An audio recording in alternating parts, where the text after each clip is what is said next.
Happy new year সকলকে। প্রথমেই জানাই গুরুজনদেরকে প্রণাম আর ছোটদের অনেক অনেক ভালোবাসা।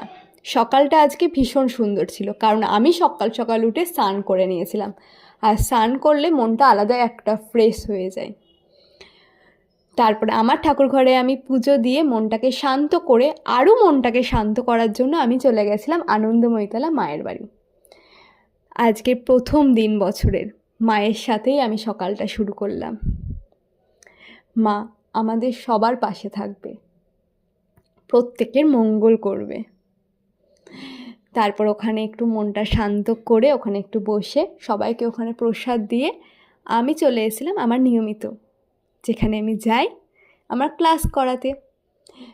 কারণ আমি প্রথমে ভেবেছিলাম ওদেরকে ক্লাসটা করাবো না আজকের দিনে, তারপরে ভাবলাম বছরের শুরু, ওদেরকে দিয়ে আমার সারা বছর কাটে, আর আজকের দিনে ওদের সঙ্গে আমি সেলিব্রেট করবো না,